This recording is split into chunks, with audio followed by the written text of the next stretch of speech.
Ini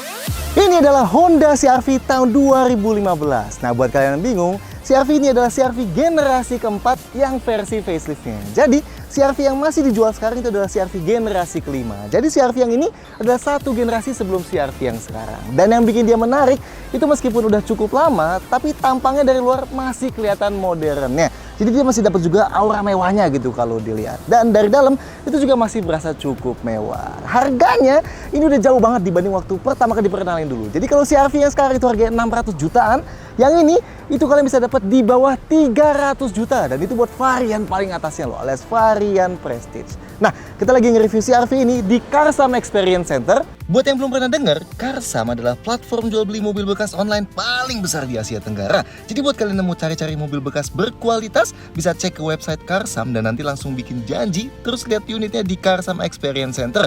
Misalnya yang di Puri, Jakarta Barat ini.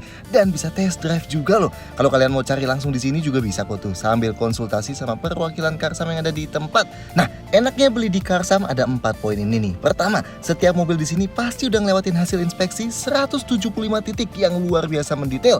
Kedua, harganya yang tertera itu udah harga pasti. Nggak ada lagi harga-harga tambahan yang perlu dikhawatirin. Ketiga, mobil bekas yang kalian beli ada garansinya loh 1 tahun. Ini mencakup mesin, transmisi, dan bahkan AC-nya. Asik ya? Dan ada jaminan 5 hari uang kembali. Ini misalnya setelah kalian beli ternyata ngerasa kurang cocok atau ada unit lain yang menurut kalian lebih menarik. No problem, uangnya bisa dikembaliin. Males datang ke Experience Center? Tenang, bisa janjian test drive di rumah juga kok. Dan bukan cuma beli mobil aja, kalian juga bisa datang buat inspeksi mobil kalian hingga 175 titik tadi secara gratis. Dan bisa langsung dijual di tempat loh, praktis ya. Buat detailnya cek di kolom deskripsi ya. Dan buat detailnya simak di 10 hal berikut dari Honda CR-V 2015.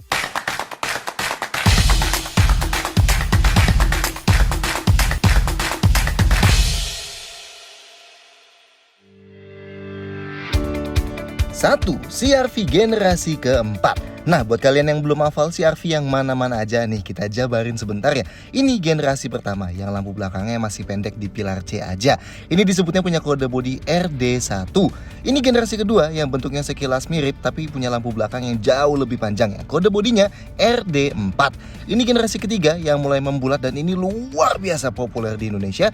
Kode bodinya RE. Ini yang generasi keempat, kode bodinya RM. Dan ini generasi kelima yang masih dijual sekarang, kode bodinya RW. Nah, yang kita bahas si generasi keempat ya sekarang. Dulu pertama keluar tahun 2013 yang depannya punya grill 3 garis gini. Dan dapat facelift di tahun 2015 yang depannya jadi kayak sayap gini. 2. Varian dan harga. CR-V generasi keempat facelift ini waktu baru meluncur di tahun 2015 ada 3 variannya, 20, 24, dan 24 Prestige. Yang 20 ada pilihan transmisi manual dan otomatis, sedangkan 24 dan 24 Prestige hanya ada otomatis saja. Dan di tahun 2016 Honda ngeluncurin update, varian 24 Prestige dibuat jadi 24 Prestige Fender Audio yang dapat amplifier dari Fender Audio. Nah, kisaran harganya langsung cek di layar ya. Dan kalau kalian mau beli unit yang ini atau cek CR-V bekas lainnya di Karsam atau di Carmudi, langsung klik link di kolom deskripsi aja. 3. Eksterior masih mewah. Yang paling kita suka dari CR-V generasi keempat facelift ini adalah tampangnya yang masih kelihatan modern banget. Yes, dibanding sebelum facelift yang udah mulai kerasa kunonya, versi facelift ini masih seger-seger aja ya kalau mesti sebelahan sama CR-V Gen 5 facelift sekalipun. Kita detailin yang varian Prestige ini aja ya. Dimensinya, panjangnya yang hampir 4,6 meter masih termasuk panjang di masanya. Meski emang gak sepanjang X-Trail yang udah masuk generasi all new ya waktu itu. Depannya, kita suka nih grill barunya versi facelift ini yang udah ngadopsi juga desain solid split wing face khasnya Honda di masa itu. Mirip lah ya sama HR-V di masanya. Chrome yang paling bawah itu dibuat langsung nyambung sama DRL di lampunya ya. Overall pas DRL-nya nyala bikin khas ngelingkarin wajahnya gitu. Bawahnya juga berubah dari sebelum facelift ya. Housing fog lamp ya sekarang dilingkarin chrome pipih gini, jadi di kiri kanannya kelihatan lebih padat. Dan di bawah grill radiatornya ada tambahan panel silver. Detail lampu depannya DRL-nya LED, lampu kecilnya DRL yang meredup, lampu besarnya proyektor HID atau xenon. Lampu jauhnya halogen di luar proyektornya, lampu seinnya halogen dan fog lamp-nya halogen. Sampingnya overall masih mirip sih sama yang sebelum facelift, tapi paling kentara bedanya di velgnya. Dual tone 18 inci nih, gede di saat itu dan sampai sekarang pun masih kelihatan gede. Dipakein ban 225/60R18 ya. Lainnya, bagian bawahnya full ada cladding plastik hitam nih. Di spionnya ada lampu seinnya, handle pintunya chrome. List jendelanya dikasih chrome yang mengitari, tapi emang pilar B-nya masih hitam doff ya. Ya sama sih kayak sekarang. Belakangnya, buat bisa bedain cepet sama sebelum facelift, tinggal lihat list chrome-nya itu. Yang facelift isinya luar biasa panjang dan dibuat seakan nembus ke dalam lampunya. Ya sama kayak di depannya ya. Isi lampunya juga dibuat sedikit beda dengan porsi transparannya sedikit lebih besar dan bagian bawahnya reflektornya ditaruh di luar gini nih, yang terkesan jadi lebih lebar. Sedangkan di paling bawahnya jadi dikasih panel silver. Oh, khusus yang Prestige, knalpotnya juga dapat pemanis chrome ya. Ada spoiler yang cukup besar dan antenanya pakai model sirip U. Meski yang agak aneh, model wipernya kok kayak blade biasa gini ya. Detail lampu belakangnya sayangnya masih full halogen nih. Padahal kalau siang kelihatan modern, tapi karena full halogen ini di malam hari jadinya kelihatan agak kunonya ya.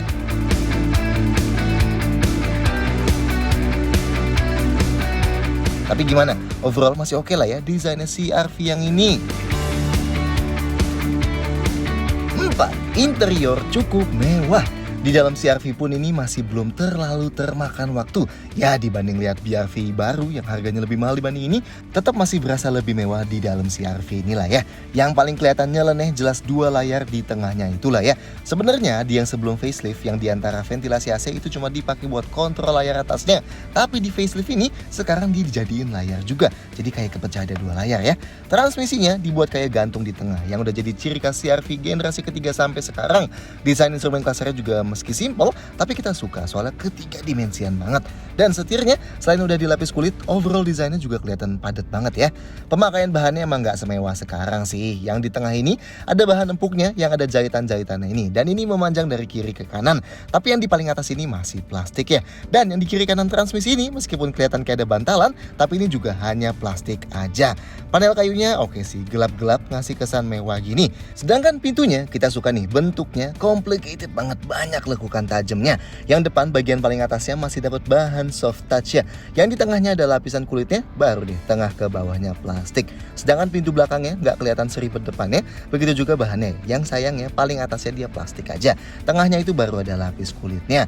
Joknya, bentuk jok depannya emang kelihatan biasa sih kalau dibanding sekarang yang luar biasa keren. Tapi udah dilapis kulit kok buat yang varian 24 dan Prestige. Nah, buat warnanya khusus yang Prestige itu hitam ya, yang varian lainnya beige. Sedangkan ini jok belakangnya.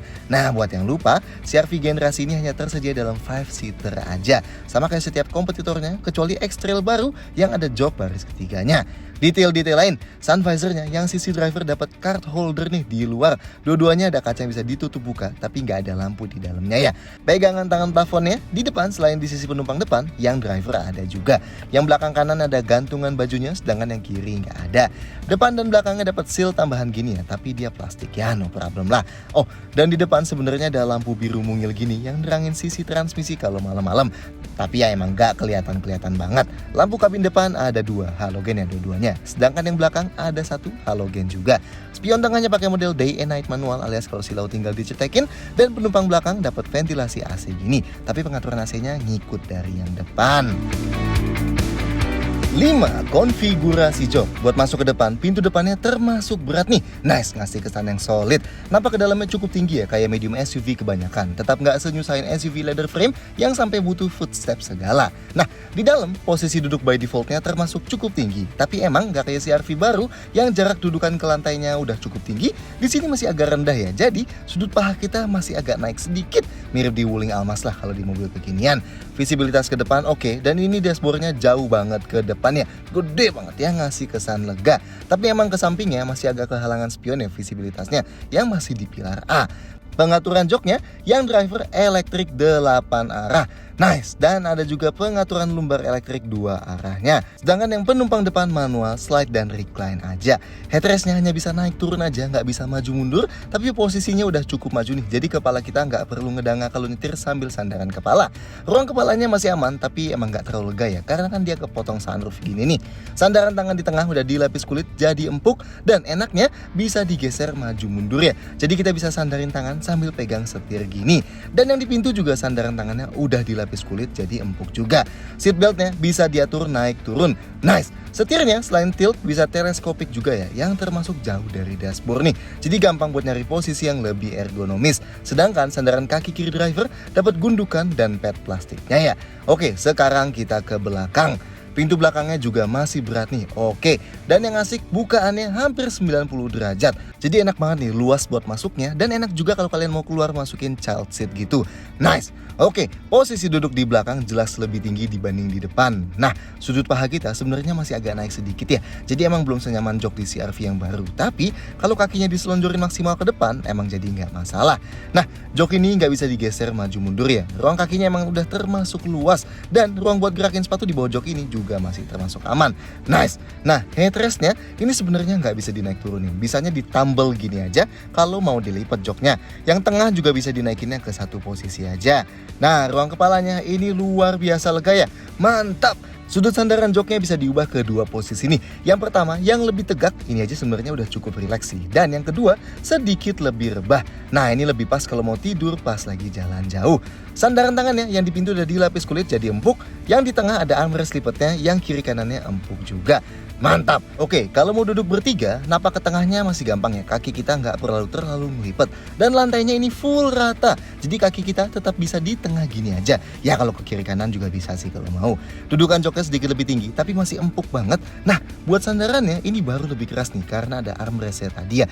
Tapi karena ada headrestnya, jadi orang dewasa nggak bakal ngedanga kalau sandaran. Dan ini ruang kepalanya juga masih aman loh di tengah sini. Mantap. Dan seatbeltnya 3 titik ya di tengah sini, yang modelnya dari atas gini. 6. Detail fitur. Oke, kayak CR-V generasi 5 yang awal-awal, fitur di CR-V Gen 4 ini emang nggak bisa dibilang banyak dibanding X-Trail atau CX-5 di masanya. Cukup, tapi emang nggak banyak. Ada sunroof nih, meski yang kecil ya, nggak kayak sekarang yang panoramik. Tapi waktu di zamannya, ini jadi salah satu kelebihan juga. Soalnya kalau waktu itu CX-5 punya sunroof dan X-Trail punya bagasi elektrik, CR-V ini punya dua-duanya. Lanjut, head unitnya. Layar sentuh 7 inci dengan satu tombol fisikal di sebelah kanannya. Dan ada USB port, aux input, plus HDMI juga di kanan sini semuanya. Di sini ada navigasi, medianya ada radio, Bluetooth, USB, iPhone, dan ada CD. Yes, kalau mau masukin CD, dia bakal kebuka gini nih. Sama ada SD card slot tuh, nyelip di dalam buat navigasinya juga. Settingsnya nggak ada yang spesial sih, paling cuma ada SVC atau Speed Volume Compensation aja. Alias, kalau mobilnya jalan makin kenceng, nanti volumenya juga makin kenceng. Dan sebaliknya. Nah, yang menarik yang ada di atas head unit ini nih, ada tombol gini, bertuliskan Nano E. Ini adalah sejenis ionizer dan air purifier. Dan Panasonic klaimnya ada 3 fungsi ya. Buat bersihin udara di kabin biar nggak bau dan kotor, jaga kesegaran makanan di dalam kabin, dan jaga kelembapan rambut plus kulit. Oke juga lah ya. Lanjut, layar yang atas. Ini layar 5 inci ya, dan Honda sebut ini IMID atau Intelligent Multi Information Display. Fungsinya di CR-V 24 dan Prestige nggak terlalu banyak sebenarnya, soalnya udah dapat layar gede di tengahnya. Tapi di varian 2.0 yang nggak ada layar di tengah, dan di sebelum facelift dulu, dia fungsinya emang jadi pengganti head unit gitu sih. Ini kontrolnya pakai tombol yang di setir kiri ya. Isinya bisa dibuat kosong, info konsumsi BBM dan sisa jarak berkendara, dan yang bawah ini bisa diganti-ganti di settings ya. Dibuat kosong lagi. Nah, yang kosong ini di CR-V 2.0 itu buat layar media, dan satu lagi buat jam. Settingsnya buat atur di layar ini bisa ganti wallpaper, ganti info berkendara tadi, mati nyalain welcome screen, ganti warna tema layar ini, dan mati nyalain petunjuk cara nyalain mobil di layar ini. Lanjut, bisa buat set jam juga, buat set delta indikator suhu, kapan trip A dan trip back reset, lampu eco indikator di speedometer, set volume suara bip-bip pas buka kunci mobil, set perlampuan kayak setelah berapa lama lampu interior bakal meredup, set kapan lampu depan otomatis mati pas kita lupa offin waktu matiin mesin, set perkuncian kayak kapan depan pintunya kekunci sendiri dan kunci pintunya kebuka sendiri. Oke, next, instrumen clusternya. Bentuknya sih keren ya, ketiga dimensian banget gini. Indikator giginya ada di kiri dan layar yang kecil banget itu buat kalau kita masukin ke mode manual pas pakai pedal shift ya. Info di tengahnya ada konsumsi BBM real time dan rata-rata, trip A, trip B, odometer, sisa jarak berkendara dan temperatur di luar, bisa juga naik turunin brightness-nya kayak gini ya. Lanjut, setir sebelah kirinya selain tombol buat atur layar di atas tadi, ada juga buat atur kontrol audio dan source. Sedangkan yang kanan ada cruise control. Ada pedal shift juga ya di belakang setir. Lampunya sayangnya belum otomatis sih, tapi tuas fog lamp-nya terintegrasi ya. Wipernya intermittent non-variable. AC-nya dual zone auto climate control alias suhu kiri dan kanan bisa dibeda-bedain. Suhu paling dinginnya 18 derajat Celcius dan paling panasnya 32 derajat. Artinya ini ada heaternya ya. Ada buat atur arah semburan angin ke kaki dan ke atas juga. Dan tentunya ada defogger kaca belakang dan defroster kaca depan. Rem parkirnya masih mechanical nih ya, tapi posisinya ada di kaki, diinjek gini nih. Inputnya selain yang di head unit tadi, di depan ada satu power outlet yang masih model lighter gini. Dan di dalam konsol tengahnya ada satu lagi power outlet plus ada satu USB port. Ini kuncinya nih, ada passive keyless entry-nya ya. Jadi kalau mobilnya kita kunci, remote-nya tinggal dikantongin aja, deketin mobilnya dan grab bagian dalam handle pintunya. Nanti kuncinya bakal kebuka. Buat kunci lagi tinggal klik lagi aja tombol yang hitam ini di handle-nya. Dan ada tombol start stop mesinnya, warnanya merah gini nih. Nice. Spionnya bisa dilepot elektrik tapi nggak otomatis pas kekunci ya. Tinggal klik tombol ini aja. Sedangkan jendelanya yang auto up down hanya yang sisi driver aja. 7. Safety cukup. Fitur keselamatan di CR-V generasi keempat ini sebenarnya not bad. Mirip malah sama CR-V Turbo yang sebelum facelift. Tapi emang nggak segila CX-5 di zamannya ya, yang udah dapat safety aktif segala. Airbagnya, varian Prestige udah dapat 6 airbag nih. 2 airbag depan, 2 airbag samping yang ada di samping jok depan, dan 2 airbag pilar yang memanjang. Di bawah varian Prestige semua cuma dapat 2 airbag aja ya. Remnya, rem depan cakram ventilasi dan rem belakangnya cakram solid. Tentunya ABS dan EBD lengkap. Sedangkan brake assist cuma ada di varian 24 dan Prestige aja. Varian 24 dan Prestige juga udah dapat stability control ini. Dan bahkan udah ada hill start assist juga yang nahan mobil supaya nggak merosot beberapa detik di tanjakan pas kaki kita lagi pindah dari pedal rem ke pedal gas. Sedangkan semua varian ada brake override system yang bisa menganulir input gas kalau pas lagi diem kita nggak sengaja injek gas dan remnya barengan terlalu dalam.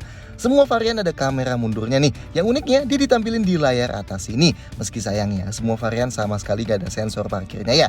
Dan tentunya di jok belakang ada dudukan isofix-nya buat masukin jok bayi. 8. Bagasi dan storage. Bagasinya CR-V generasi 4 facelift khusus varian Prestige udah ada bagasi elektriknya.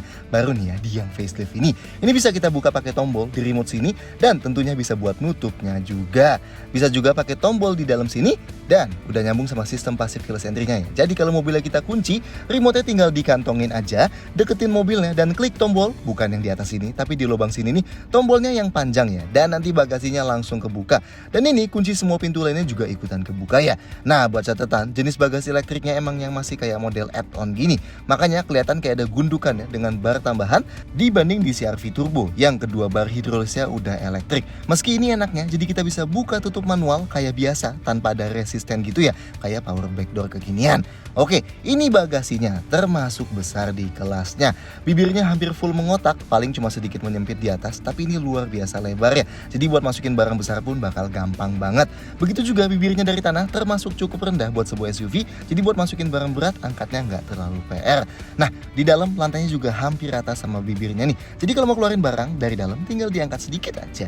Detail bagasinya, ada lampu halogennya nih di atas ini yang bisa kita mati nyalain. Di sebelah kiri ada tuas buat buka jok belakang, ada net buat naruh P3K atau buku manual, ada lubang kecil juga nih, dan ada gantungan belanjaannya maksimal 3 kg. Yang sebelah kanan juga ada lubangnya, ada gantungan belanjaan ini juga, dan ada tuas buat buka jok belakang juga. Di bawah lantainya enak nih, nggak perlu kita tahan ya. Nah, dia ada dongkrak dan ada ban serep. Ban serepnya full size dan modelnya sama kayak yang dipakai. Mantap. Yang sayang, meskipun dia ada dudukan gini di kanan kirinya, tapi dia nggak dapat parcel shelf nih alias penutup bagasi. Dari sananya nggak dapat. Jadi barang-barang kita bisa diintip dari luar. Sayang banget ya, Honda malah jual ini sebagai aksesoris kalau kita lihat di brosurnya. Padahal menurut kita ini harusnya wajib ada loh. Oke, karena jok belakang sudut rebahnya bisa diubah di 2 posisi. Kalau kita bikin lebih tegas bengkak gini, ruang bagasi jadi lebih luas, tapi posisi duduk penumpangnya kurang nyaman. Sedangkan kalau dibuat lebih rebah, ruang bagasinya sedikit berkurang, tapi penumpangnya jadi lebih rileks. Nah, kalau mau luasin kapasitas bagasi, jok belakang bisa dilipat pakai konfigurasi 60/40. Tinggal pakai tuas di belakang sini nih, kita tarik aja, dan joknya bakal langsung kelipet. Nah, ini enaknya, bagian bawah joknya juga bakal otomatis mental keangkat, dan headrestnya juga langsung jatuh sebelum sandarannya turun. Jadi kita nggak perlu angkat-angkat yang lain dulu, tapi tinggal tarik tuas tadi aja. Kalau kelipet gini kita bisa masukin bar yang lebih panjang sambil tetap duduk 2 penumpang di belakang. Oh ya, ini lantainya agak turun sedikit tapi masih oke lah. Kalau lipat yang satu lagi, kapasitas bagasi jadi luar biasa besar buat sekelas ini. Nice. Buat tutupnya kalau mau manual bisa, kalau mau elektrik tinggal klik aja tombol ini. Dan buat kunci pintunya lagi tinggal klik tombol kecil di sebelah kanan sini. Dan ini sisa storage di dalam kabin.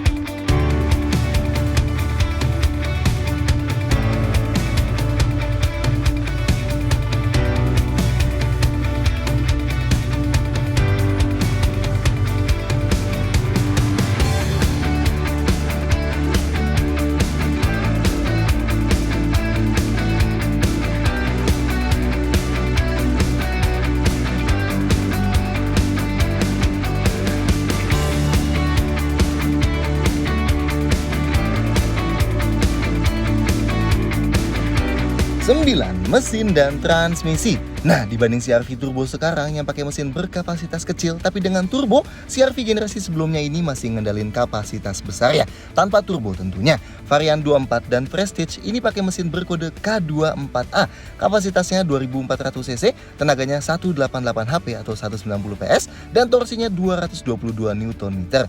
So sebenarnya tenaganya sih masih mirip sama kayak CR-V turbo sekarang, bedanya di torsinya aja yang sedikit lebih kecil.